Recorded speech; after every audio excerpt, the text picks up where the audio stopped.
last night at the training session for advanced spelling about contractions, and let me just tell you what I do. Now, these lovely books that I've been talking about, The Village with Three Corners, 1, 2, 3 and away, these were written very, we think about our spoken voice and our writer's voice.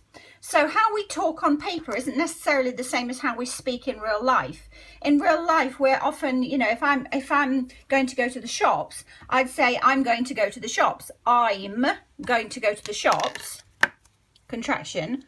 I'm going to go to the shops, because I'm talking. Whereas if I was to write it out properly, it would be I am.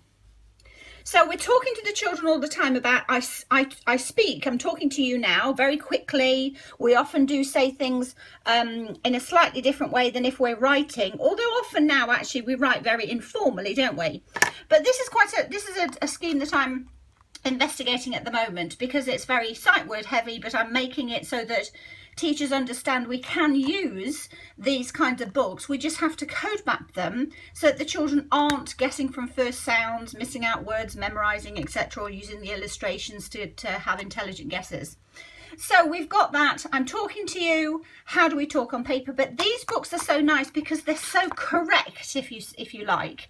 20 odd years ago, people wrote books like this that wouldn't say I'm, they'd say I am. It would be really nice and correct. Whereas, so if I just have a look, okay, so for example, so these are all little stories and they build up the same as you would look at it in PM Read and what have you. But what we're doing is making sure the children actually understand. Let me look at this page. Actually understand, like Roger looked. So they understand that ED represents the t sound, not the d sound. Looked at the cake, sandwich, cake. So they're seeing all of the text as pictures of sounds, and that's what I was talking about in the training, to say that if you want to teach spelling, you have to see every word as made up of pictures of speech sounds. So he, had, come, long, a way, Roger, was, ed, read, at, hat, and, all, read, at, hat, or liked, or actually no, that wouldn't be a sandwich because it goes down to here, and then we're adding that suffix, cake. So here we go. Now, this is obviously children aren't reading the books like that. They're reading them, but we're moving towards orthographic mapping, which means they need to understand what's behind that. So if I was to stop any child and say, follow the sounds for this word, they'd go, oh, well, it's looked, looked. And their children won't even think about it, because our kids are working towards orthographic mapping using a speech to print approach.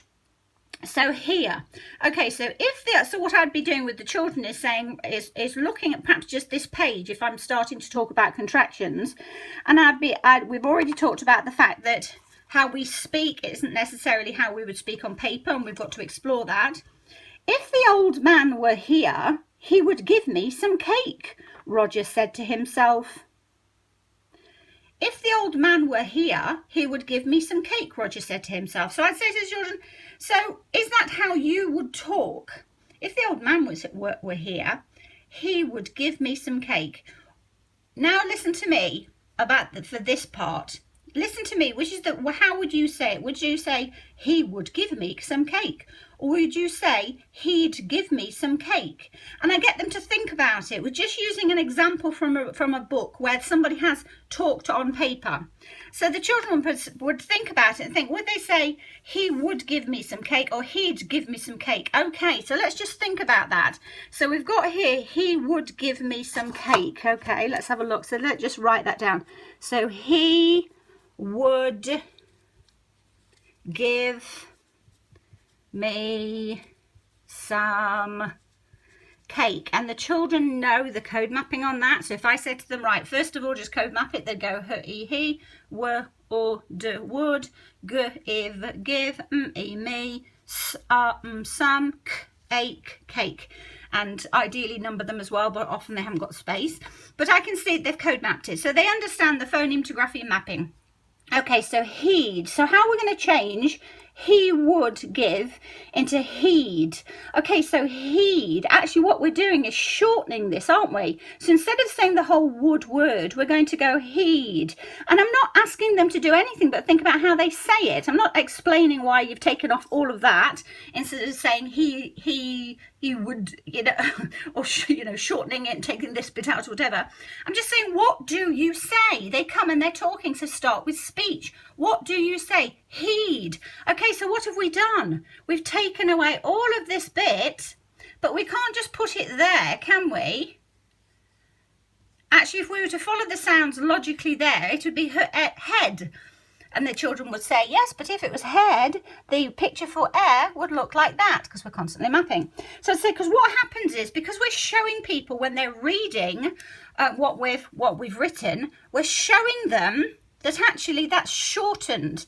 So here is telling us that this is shortened for something. So heed is short for something, and we know heed is short for he would. And then we just use other examples. And so I might say to them, I am going. Okay, let's change that into, if we wanted to actually write it exactly how we might say it. So I am going might be what we would see in this Roger Red Hat book, because the person who's written it, Sheila, is trying to make it as easy as possible to read, but also because there was just more of an idea then that we need to write in the way that we want children to speak. Now we don't, we kind of say, oh, speak how you like, but expect children to then understand when this is different.